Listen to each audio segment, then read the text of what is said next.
Hello ನಮಸ್ತೆ, ನಾನು ಶಿಲ್ಪಾ ಸುನೀಲ್ ಅಂತ. ಬನ್ನಿ, ನಾನು ಇವತ್ತಿನ ವಿಡಿಯೋದಲ್ಲಿ ನಿಮಗೆ ಹೆಲ್ತಿಯಾದ ಮನೆಯಲ್ಲೇ ಮಾಡುವಂತಹ ಒಂದು ಕೋಕೋನಟ್ ಐಸ್ ಕ್ರೀಮ್ ಹೇಗೆ ಮಾಡೋದು ಅಂತ ಹೇಳ್ಕೊಡ್ತಿದ್ದೀನಿ. ತುಂಬ ಈಸಿಯಾಗಿದೆ, ತುಂಬ ಟೇಸ್ಟಿಯಾಗೂ ಇರುತ್ತೆ. ಅದಕ್ಕೆ ನಾನಲ್ಲಿ 2 ತೆಂಗಿನಕಾಯಿ ತೊಗೊಂಡಿದ್ದೀನಿ. ಆ 2 ತೆಂಗಿನಕಾಯಿದು ಈ ಥರ ನೀರು ಸಪ್ರೇಟಾಗಿ ತಗೋಬೇಕು. ಕಾಯಿ ಹೊಡೆದ್ಬಿಟ್ರೆ ನೀರೆಲ್ಲ ಚೆಲ್ಬಿಡುತ್ತಲ್ವಾ, ಅದಕ್ಕೆ ಈ ಥರ ಕಣ್ಣು ಅಂತ ಇರುತ್ತೆ ನೋಡಿ ತೆಂಗಿನಕಾಯಿಗೆ, ಅದೊಂದು ಹೋಲ್ ಮಾಡ್ಕೊಂಬಿಟ್ರೆ ನೀರು ಚೆನ್ನಾಗಿ ಸಿಗುತ್ತೆ ನಮಗೆ. ಆ ಥರ ನೀರು ಸಪ್ರೇಟಾಗಿ ಮಾಡ್ಕೊಳ್ಳೋಣ. ಇವಾಗ ಸಮ್ಮರ್ ಹಾಲಿಡೇಸ್ ಅಲ್ವಾ, ಮನೆಯಲ್ಲೇ ಇರ್ತಾರೆ ಮಕ್ಕಳೆಲ್ಲ. ಏನಾದರೂ ಮಾಡಿಕೊಡು ಅಂತ ತಲೆ ತಿಂತಿರ್ತಾರಲ್ವಾ. ನೀವು ಅವಾಗ ಈ ಥರ ಹೆಲ್ತಿಯಾಗಿ ಮನೆಯಲ್ಲೇ ಈಸಿಯಾಗಿ ಮಾಡಿಕೊಡ್ಬೋದು. ನನ್ನ ಮಗ ಕೇಳಿದ, ನಾನೇ ಮಾಡ್ತೀನಿ ಅಂದ. ಆಮೇಲೆ ಮಾಡ್ತೀನಿ ಅಂತ ಹೋಗಿದ್ದಾನೆ. ಬನ್ನಿ ಇವಾಗ ಹೇಗೆ ಮಾಡೋದು ನೋಡೋಣ. ಆ ಕಾಯಿನ ನೀರು ತಕ್ಕೊಂಡು ಅದನ್ನ ಕಾಯಿ ಹೊಡ್ಕೊಂಡು ಈ ಥರ ಅದರದ್ದು ಕೊಬ್ಬರಿನ ತಕ್ಕೊಳ್ಬೇಕು. ಕೊಬ್ಬರಿ ತಕ್ಕೊಂಡು ಅದರದ್ದು ಮೇಲಿನ ಸಿಪ್ಪೆನ ತೆಗಿಬೇಕು. ಬ್ರೌನ್ ಕಲರ್ ಇರುತ್ತಲ್ಲ ಸಿಪ್ಪೆ, ಆ ಬ್ರೌನ್ ಕಲರ್ ಸಿಪ್ಪೆನ ತೆಗಿಬೇಕು. ಈ ಥರ ತೆಗೆದ್ರೇ ಮಾತ್ರ ಐಸ್ ಕ್ರೀಮ್ ಚೆನ್ನಾಗಿ ಬರುತ್ತೆ. ಇಲ್ಲಾಂದರೆ ಆ ಥರ ಬ್ರೌನ್ ಕಲರೆಲ್ಲ ಆಗಿ ಬ್ರೌನ್ ಕಲರ್ ಆಗಿಬಿಡುತ್ತೆ ಐಸ್ ಕ್ರೀಮ್. ನಮಗೆ ವೈಟ್ ಕಲರ್ ಬೇಕು. ಅದಕ್ಕೆ ಆ ಥರ ಸಿಪ್ಪೆ ತೆಗೆದ್ಬಿಟ್ಟು ಅದನ್ನ ಸಣ್ಣದಾಗಿ ಕಟ್ ಮಾಡ್ಕೋಬೇಕು. ನನ್ನ ಮಗ ನಾನು ವಾಯ್ಸ್ ಓವರ್ ಕೊಡ್ತೀನಿ ಅಂತ ಹೇಳ್ದ. ಆ ಕಡೆ ಹೋಗಿದ್ದಾನೆ, ಆಮೇಲೆ ಬಂದು ಹೇಳಿದ್ದಾನೆ. ಅದನ್ನು ಲಾಸ್ಟಿಗೆ ಹಾಕ್ತೀನಿ ನೋಡಿ ವಿಡಿಯೋನ. ಈ ಥರ ಕಟ್ ಮಾಡಿಕೊಂಡು ಅದನ್ನು ಒಂದು ಮಿಕ್ಸರ್ ಜಾರಿಗೆ ಕಟ್ ಮಾಡಿರೋಂತಹ ಕೊಬ್ಬರಿನ ಹಾಕ್ಕೊಳ್ಳೋಣ. ಕಟ್ ಮಾಡ್ಕೊಂಡಿರೋ ಕೊಬ್ಬರಿ ಹಾಕ್ಕೊಂಡು ನಾನಿಲ್ಲಿ 2 ತೆಂಗಿನಕಾಯಿ ತೊಗೊಂಡಿದ್ದೀನಲ್ವಾ, ಅದ್ರದ್ದು ನೀರು ಹಾಕ್ಕೊಳ್ಳೋಣ. ತೆಗ್ದಿದ್ವಲ್ಲ ಅದನ್ನು, ಆ ನೀರು ಹಾಕ್ಕೊಂಡು ಒಂದು ಸಲ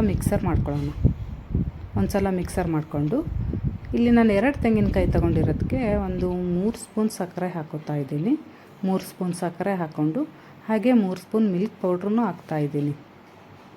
ನಿಮಗಿಷ್ಟ ಸ್ವೀಟ್ ಜಾಸ್ತಿ ಬೇಕು ಅಂದರೆ ಇನ್ನೊಂದು ಸ್ಪೂನ್ ಎಕ್ಸ್ಟ್ರಾ ಆ್ಯಡ್ ಮಾಡ್ಕೋಬೋದು. ಹಾಗೆ ಇಲ್ಲಿ ಏಲಕ್ಕಿನೂ ಹಾಕ್ತಾಯಿದ್ದೀನಿ.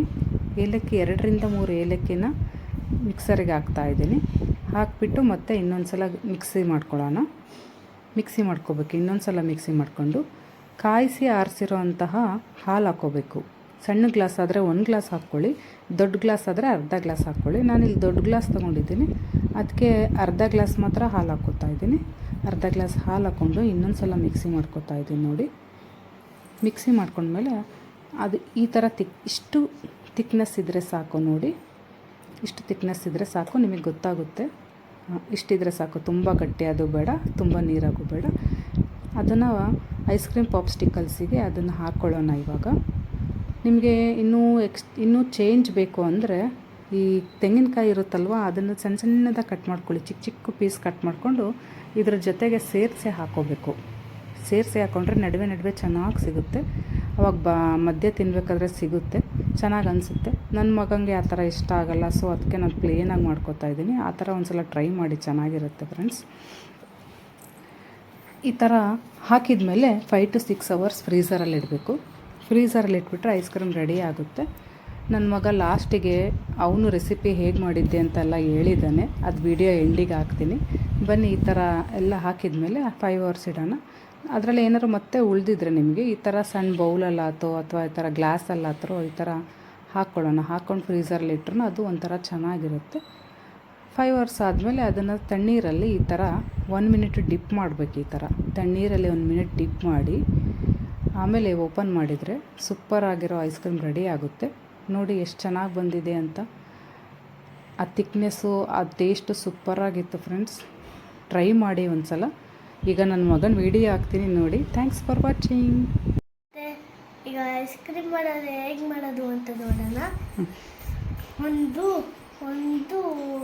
ಹಾಲಿನ ಪುಡಿ, ಆಮೇಲೆ ಸಕ್ಕರೆ, ಆಮೇಲೆ ಹಾಲು ಸೇರಿಸಿ ಒಂದು ತೆಂಗಿನಕಾಯಿ ಸಿಪ್ಪೆ ತೆಗೆದು, ಆಮೇಲೆ ತೆಂಗಿನಕಾಯಿ, ಆಮೇಲೆ ಸಕ್ಕರೆ, ಆಮೇಲೆ ಹಾಲಿನ ಪುಡಿ, ಹಾಲು ಎಲ್ಲದು ಮಿಕ್ಸರ್ ಜಾರಿಗೆ ಹಾಕಿ ಮಿಕ್ಸ್ ಮಾಡ್ಕೊಂಡ ತಕ್ಷಣ ಆಮೇಲೆ ಐಸ್ ಕಪ್ನಾಗ ಹಾಕಿದ್ಮೇಲೆ ಫ್ರಿಜ್ನಾಗ ಇಡಬೇಕು. ಫ್ರಿಜ್ನಾಗ ಇದ್ಮೇಲೆ ಎಲ್ಲರೂ ತಿನ್ನೋ ಸಮಯ